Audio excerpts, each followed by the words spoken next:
Hello bachon, let's see the question. And here the question says that how much of 20 into 10 raised to minus 6 kg tritium will remain after 6.15 years. T half life for this hydrogen tritium जिस case का hydrogen third isotope is 13.3 year. Okay, so let's see. First here we'll write our title, that is the key concept. Okay, so what is the key concept here? So let's see what is the key concept here which we got. तो यहाँ पे question में ये बोला गया है कि T half life हमें गिवन है और यहाँ पे हमें जो वेट है वो भी गिवन है, मास भी गिवन है 20 into 10 raise to minus 6 kg tritium बताया गया है और हाइड्रोजन का एक आइसोटोप भी है।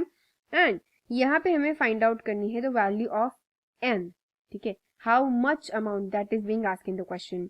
सो how much amount will remain after 6.15 years भी गिवन है। तो लैम्बडा की वैल्यू चलो फाइंड आउट करते हैं।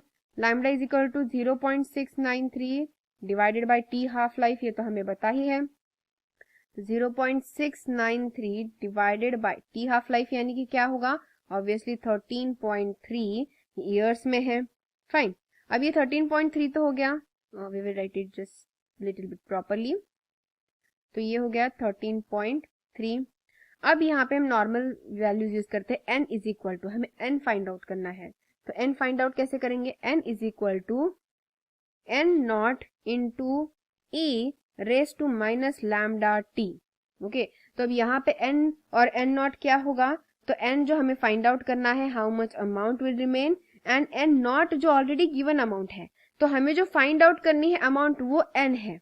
ठीक है, जो फाइंड आउट करनी है which we have to find वो अमाउंट है n, और जो गिवन अमाउंट है n की, गिवन जो अमाउंट है उसे कहेंगे n नॉट, जो कि गिवन है 10 into 10 raise to minus 6 kg। चलो तो ये वैल्यूज पुटअप करते हैं।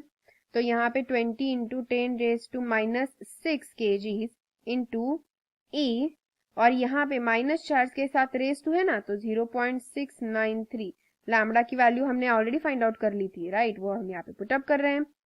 इंटू क्या होगा, इंटू यहाँ पे देखो t है, टाइम क्या है, तो टाइम यहाँ पे क्या गिवन है, पूरा टाइम कंप्लीट क्या गिवन है, 6.15 ईयर्स गिवन है कि नहीं, तो 6.15 ईयर्स ये जो टाइम गिवन है वो यहाँ पे मल्टीप्लाई होगा। तो इसका पूरा कैलकुलेशन करने के बाद n की वैल्यू हमारे पास आती है 14.52 into 10 raise to minus 6 kg, and which is our main final answer. यही हमारा मेन फाइनल आंसर है। अंडरस्टूड। फिर से एक बार रिकैप करते हैं कि हमने आंसर जो है वो कैसे फाइंड आउट किया। Let's see. तो हमें how much of 20 into 10 raise to minus 6 kg of tritium पूछा है, यानी कि यहाँ पे एक मास तो ऑलरेडी, एक तो नंबर ऑफ वेट या फिर कह सकते हैं नंबर ऑफ एटम्स जो एक है वो दिए हैं, एक हमें निकालने हैं।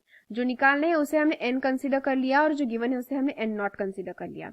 ठीक है, फिर उसके बाद यहाँ पे बोला है कि फुल यहाँ पे पूरा ईयर्स जो गिवन है, जिस टाइम लाइन में हमें निकालना है, कितने टाइम में निकालना है, वो टाइम क्या दिया है उन्होंने, 6.15 ईयर्स का दिया है। जितने टाइम में हम ये वैल्यू निकाल रहे हैं ना एन की, वो जो टाइम दिया है वो 6.15 ईयर्स गिवन है। टी हाफ लाइफ तो हमें ऑलरेडी गिवन है, तो हमें लैम्बडा का तो फॉर्मूला बताया, उस फॉर्मूला के अकॉर्डिंग हमने वैल्यूज पुटअप किया है। और फिर ये भी एक फॉर्मूला है विच वी शुड नो कि n इज इक्वल टू, यानी कि n हमेशा, n जो होती है ना वो फाइंड आउट होने वाली वैल्यू होती है। यहाँ पे ये ध्यान रखना, हमेशा यहाँ ऑन द लेफ्ट साइड वही वैल्यू होगी जो हमें फाइंड आउट करनी होती है, जो कि n होती है, और n नॉट जो वैल्यू होती है जो हमें गिवन वैल्यू है इनटू e, जो e है उसे raise to minus lambda T. तो सारे वैल्यूज पुटअप करने के बाद और कैलकुलेशन करने के बाद हमारे पास n की जो फाइंड आउट करने वाली जो वैल्यू है वो यहाँ पे आ जाती है, नंबर ऑफ एटम्स यहाँ पे हमें आ जाते हैं। So that is 14.52 into 10 raised to minus 6 kg. I hope you understood it very well. Best of luck.